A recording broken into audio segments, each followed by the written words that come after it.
You know that feeling when you think you look amazing, you've put on your best outfit, you've got all dressed up, but no one seems to notice?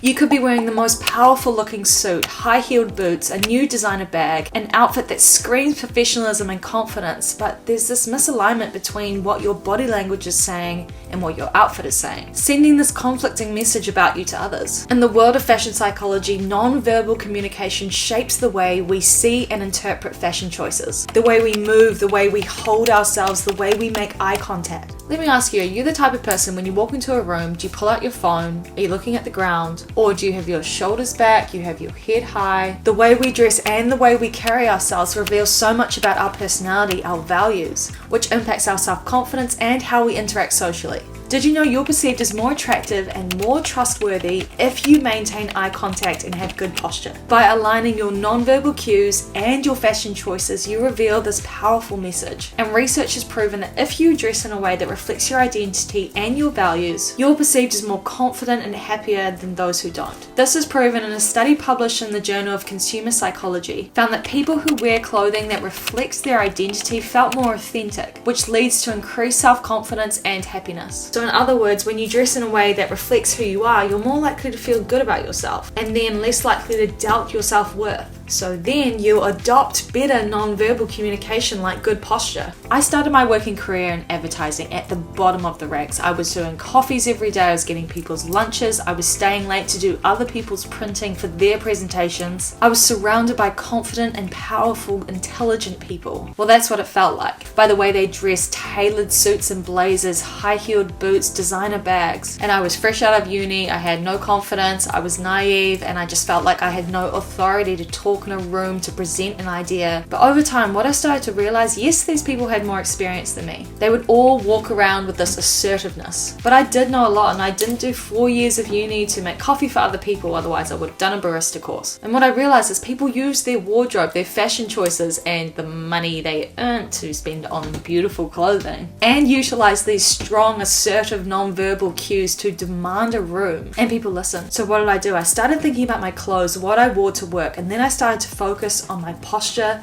my eye contact, finishing my sentences, and I'm not kidding, my career drastically changed. I moved from serving coffee, running errands for other people, to facilitating C-suite workshops, holding a room in the palm of my hands, commanding presence as I walk in. And I want to share how you can use the combination of fashion psychology and non-verbal cues to do the same. Research from the Journal of Nonverbal Communication has shown that standing tall and having good posture can actually increase your confidence and attractiveness, and even influence how others perceive your fashion choices. So you might think the jacket that you're wearing is out of style, everyone will know, I bought it 2 years ago. But if you owned it, if you showed confidence, you had your shoulders back, the perception of your outfit would be seen as more stylish, because you're basically owning your personal style through your body language. And it's been proven that if you come across as someone that is confident because of their body language, like shoulders back, standing tall, good eye contact, you are seen as more trustworthy and self-assured. Whereas someone who appears more nervous and anxious because of their body language, they're perceived as unsure and unconfident. So imagine you're walking down the street and two people approach you.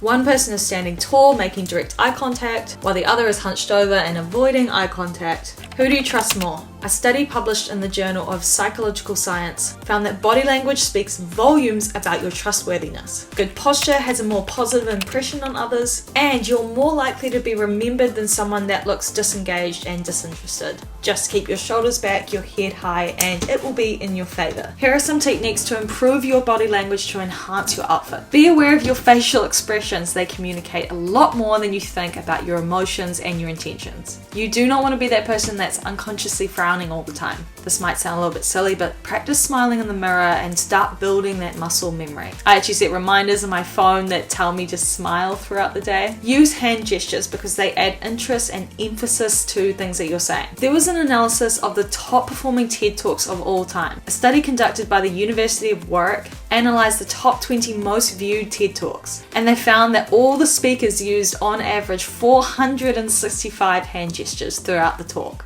And they found the use of these hand gestures helped the speaker engage the audience, emphasize points, and maintain attention. It might seem like you're being over the top, but try using more hand gestures in the next conversation that you have. Notice the feedback, notice the engagement. I think it will surprise you. Another tip is dress for the occasion. This actually helps improve your body language. For example, wearing a dress or a suit to work, you actually start to embody confidence and authority, which is explained through a fashion psychology theory called enclothed cognition. The clothes we wear activate a certain psychological state, which influences our behavior and our performance. When we dress a certain way, we associate ourselves with the qualities and the characteristics that clothing represents. There was a study where two groups were asked to put on a coat. One group was told that it was a lab coat and the other was told that it was a painter's coat. And the group that was told that it was a lab coat embodied the traits of a scientist and drastically outperformed the group that were told that it was a painter's coat. So if you associate a blazer with power and authority, through enclosed cognition, you will embody those traits. Another technique is try to avoid fidgeting.